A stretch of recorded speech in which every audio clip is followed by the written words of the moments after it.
मोनी के माता पिता हमेशा सोचते थे कि उनके यहाँ बेटे का जन्म हो तो उन्हें बेटियों की जिम्मेदारी नहीं उठानी पड़ेगी। लेकिन जब मोनिका का जन्म हुआ तो वे बहुत निराश हो गए। पहली संतान ही लड़की हुई है, हमारी किस्मत ही खराब है। मैं तो इसका मुंह भी नहीं देखूंगा। मेरे सामने इसे मत लाना।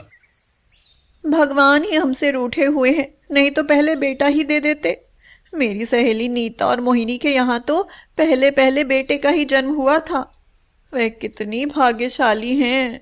अब तो इंतजार ही करना पड़ेगा। अगली बार देखो, कहीं फिर लड़की हो गई तो तब तो हम कहीं के नहीं रहेंगे। लेकिन होनी को कौन टाल सकता है। किस्मत में जो होता है वही होता रहता है, उसे कोई नहीं रोक सकता। अगली बार फिर उनके यहाँ बेटी हुई तो उनके घर जैसे सन्नाटा छा गया। मधु तो बाकायदा रोने लगी, जैसे उसके यहाँ कोई शोक हो गया हो, कोई मर गया हो। महेश भी मातम मनाता रहा। पूरे दिन उसने कुछ भी नहीं खाया पिया। हे भगवान, ये कैसी सजा दे रहे हो? क्या हम बेटे का मुंह नहीं देख पाएंगे? दो दो लड़कियां छाती पर मूंग दलने आ गईं। अरे ये तो पराया धन है। सब धन संपदा बटोर कर अपने घर चली जाएंगी। इससे हमारा वंश थोड़ा ही चलेगा। वे दोनों अपनी लड़कियों से अच्छा व्यवहार नहीं करते थे। उनके मन में जो घुटन थी वह अपनी लड़कियों पर उतारते थे। जरा जरा सी बात पर बेमतलब ही दोनों लड़कियों की खूब पिटाई होती। उनको ढंग से खाने पीने को भी नहीं मिलता था और नासमझ उम्र में ही वे उनसे काम भी करवाने लगे थे। आखिर उनके यहाँ अब की बार बेटे का जन्म हुआ तो मधु और महेश दोनों खुशी से झूम उठे। उन्होंने अपने बेटे का नाम प्रिंस रखा और उसे प्रिंस की तरह ही पालने लगे। दोनों लड़कियां सोनी और मोनी अपने भाई को खूब खिलाती पिलाती थीं और उसकी सेवा करती थीं। लेकिन उनके साथ उनके माता पिता खूब भेदभाव करते थे। मम्मी, मुझे भी दे दो आम। भैया कितना बड़ा आम खा रहा है। पहले प्रिंस को खा लेने दो, वह छोटा है। जब उसका पेट भर जाए और छोड़ दे तब ले लेना। इतना हम नहीं ला सकते कि तुम दोनों के भी पेट भरवा सकें। हाँ। कभी कभी सोनी मचल जाती। मम्मी, थोड़ा सा दूध मुझे भी दे दो। इतनी महंगाई में 50 रुपए लीटर का दूध हम तुझे नहीं पिला सकते। हमारी इतनी सामर्थ्य नहीं है। पर भैया तो पी रहा है। क्या मेरा मन नहीं करता है अच्छी चीजें खाने को? दूध के साथ बिस्किट खाने को मेरा मन भी करता है। तो वो लड़का नहीं है क्या? वो बड़ा होकर हमारी सेवा करेगा। तुम तो अपनी ससुराल चली जाओगी। वो कमा कर लाएगा, तुम बटोर कर ले जाओगी। यह बातें सोनी और मोनी को बहुत बुरी लगती थी। वे विरोध करके कहती, नहीं, हम ऐसा नहीं करेंगे। हम भी यहीं रहेंगे। अगर भैया तुमको कमा कर खिलाएगा तो हम भी तुमको कमा कर खिलाएंगे। तब महेश और मधु उनकी मूर्खता पर हंसने लगते थे। प्रिंस के लिए कपड़े अच्छे आते थे, जबकि सोनी और मोनी के लिए फुटपाथ पर से सबसे घटिया कपड़े आते, जिनसे केवल शरीर ढका जा सकता था। उनमें कोई सुंदरता नहीं होती थी, वह तो भद्दे लगते थे। प्रिंस के लिए कितने अच्छे अच्छे कपड़े आते हैं। काश हमें भी इतने अच्छे कपड़े पहनने को मिलते। आसपास लड़कियों को देखो, कितने अच्छे अच्छे कपड़े पहनती हैं। उनमें सजी हुई वे कितनी सुंदर लगती हैं। लेकिन हमारे नसीब में नहीं है ये कपड़े। लेकिन महेश साफ कह देता, हमारी इतनी औकात नहीं है जो हम इतना खर्चा कर सकें। लेकिन लड़के को तो अच्छा पहनाना ही है।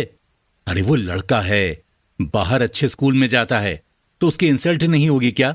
तुम्हारा क्या है, तुम तो घर में ही रहती हो। सोनी और मोनी आपस में कहती, कोई बात नहीं, वह हमारा छोटा भैया है। सोनी और मोनी जब बड़ी हुई तो उनका एडमिशन गांव के सरकारी स्कूल में करवा दिया गया। सोनी और मोनी का हमें खर्च नहीं करना पड़ेगा। उन्हें स्कूल से वजीफा और ड्रेस भी मिलेगा और खर्चा भी।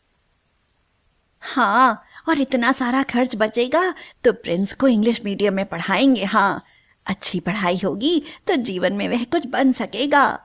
लेकिन प्रिंस लाड़ प्यार में बिगड़ने लगा था।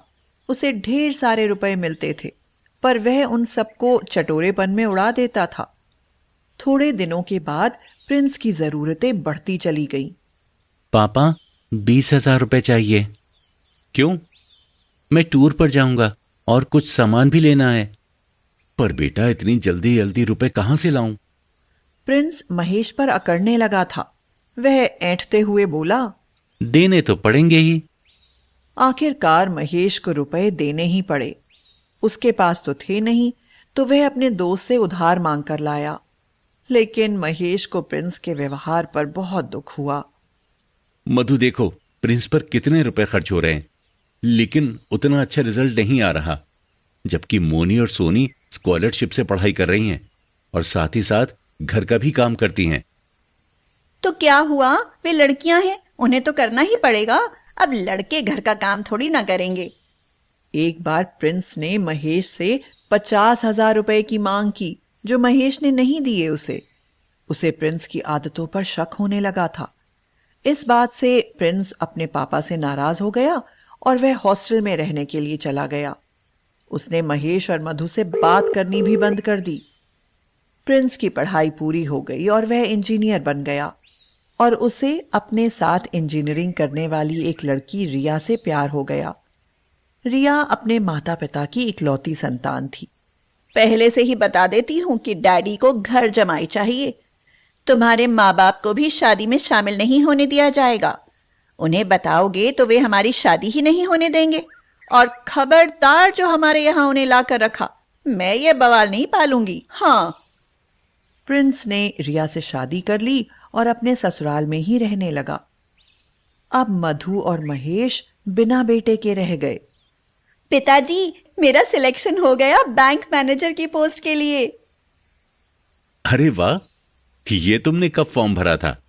पिताजी, आपको तो टाइम ही नहीं मिलता जो मेरी कोई एक्टिविटी देखें आप। और सोनी, उसने भी तो किसी में अप्लाई किया था। हाँ, थोड़े दिन बाद उसका भी रिजल्ट आ जाएगा। कुछ दिनों के बाद मोनी को भी फूड इंस्पेक्टर के पोस्ट पर सिलेक्शन हो गया। हाँ, हम बहुत बड़ी गलती कर रहे थे। हमने हमेशा बेटियों के साथ भेदभाव किया, बेटे के ऊपर अंधाधुंध खर्च किया, लेकिन वो स्वार्थी निकल गया। हमें अपने साथ रखने तक से इनकार कर दिया, क्योंकि रिया फालतू बोझ नहीं चाहती थी। उन दोनों की आंखों से पछतावे के आंसू बह रहे थे। यह देखकर मोनी और सोनी दोनों उनके पास आकर बोली, पर हम आपको रखेंगे। चल हट, बड़ी आई अपने साथ रखने वाली। मेरे मम्मी पापा हैं, मैं अपने मम्मी पापा को अपने पास रखूंगी। हाँ। मधु और महेश ने एक दूसरे की ओर देखा और हंसते हुए बोले, तो झगड़ा क्यों कर रहे हो तुम दोनों? हम दोनों के पास रहेंगे 6 महीने। अब खुश? सभी लोग हंसने लगे। महेश और मधु को अपनी बेटियों पर नाज था।